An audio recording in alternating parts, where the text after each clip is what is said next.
নুন আল মাসরি পূর্ণিমার চাঁদ উঠেছে, গভীর রাতে নীল নদী কি করতেছে, পাইচারি করতেছেন।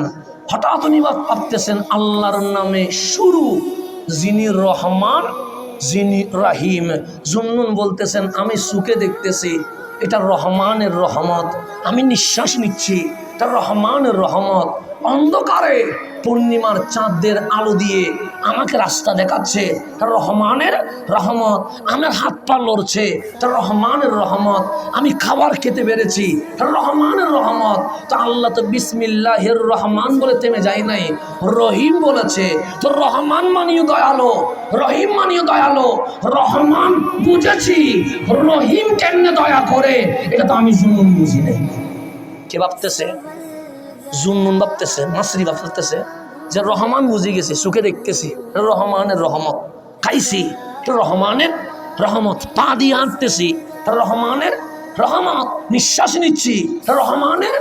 কিন্তু আল্লাহ বলছে আমি রহমানও, আমি আবার রহিমও। তো রহমানের রহমত দেখা যায়, কিন্তু রহিম তো বুঝলাম না।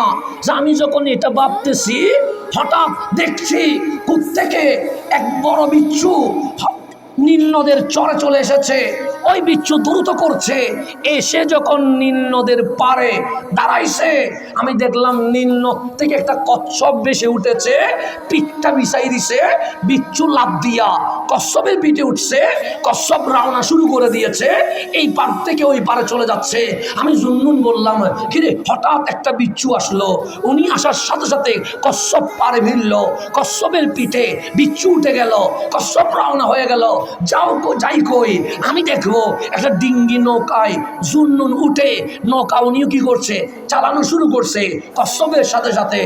আমি ওই পারে বসলাম, কচ্ছপ ওই পারে বসলো। কচ্ছপ পৌঁছে পিঠটা মাটির সাথে লাগাইতে দেরি বিচ্ছু লাফ দিয়া ওই পারে নেমে গেছে। দেখলাম বিচ্ছু দৌড়ছে, আমি জুন্নুন মাসরি বিচ্ছুর পিছনে পিছনে দৌড়ছি। দৌড়তে দৌড়তে একটা জঙ্গলের ভিতরে ঢুকে গেছি, আরো ভিতরে ঢুকে গেছি। দেখলাম একটা গাছের নিচে এক আল্লাহর বান্দা গভীর ঘুমে মগ্ন, আর তার পাশে একটা সাপ ফানা তুলে যেন এখন কামড় দিবে, এখন বিষ প্রয়োগ করবে, এখন মেরে ফেলবে। আমি অবাক হয়ে গেলাম, জঙ্গলে মানুষটা ঘুমে বিমূঢ়, তার সামনে সাপ মুখ দিয়ে ফানা তুলছে যেন কামড় দিবে, কিন্তু সে তো জানে না, ঘুমের মধ্যে বিমূঢ় হয়ে আছে। আমি দেখলাম ওই সাপ যেটা ফানা তুলেছে এখন জানি চুবল মারবে। হঠাৎ দেখলাম ওই বিচ্ছু ওই ফানা বরাবর আঘাত করেছে। সাপ আর বিচ্ছুর মধ্যে কি হয়ে গেছে, যুদ্ধ শুরু হয়ে গেছে। বিচ্ছুর আঘাতে সাপ মরে গেছে, সাপের বিষে বিচ্ছু মারা গেছে, আর ওই বান্দা ঘুমের ভেতরে বিভোর হয়ে গেছে। এবং তার কাছে যে সাপ আসে, বান্দা কি জানে? কেন, সে তো ঘুমের মধ্যে বিভ্রান্ত, ঘুমের মধ্যে মগ্ন। তা আল্লাহ বিচ্ছু পাঠাইলেন, বিচ্ছুর সাথে সাপের কি হইল, মারামারি হইল। সাপের বিষে বিচ্ছু মরে গেল, বিচ্ছুর কামড়ে সাপ মরে গেল, বান্দার কিছুই হয় নাই। তখন আল্লাহর যেন ইলহাম এসেছে, জুন্নুন রহমান তারে কয়, যে রহমত দে তা দেখা যায়, রহিম তারে কয় বান্দা হয়তো অন্য কাজে মশগুল আছে, এমন বিপদে পড়েছে সে জানেও না, আমি মালিক তাকে উদ্ধার করে দেবে। রহমান মানে যেটা ওপেনে হয়, রহিম মানে যেটা গোপনে হয়। সেজন্য আমরা অনেক সময় অ্যাক্সিডেন্ট হয় এখন বের হবো, কিন্তু আপনি নিউজে পেলেন ওই রাস্তার মধ্যে 12 জন মারা গেছে, আপনি কেন জান নাই, আপনি নিজেও জানেন না, আল্লাহ আপনাকে সেভ করে ফেলেছে।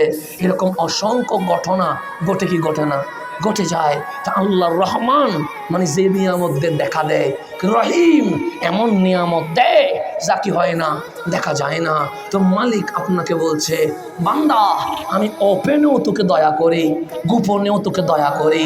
ওপেনেও তোকে আমি সেভ করি, গোপনেও আমি সেভ করি।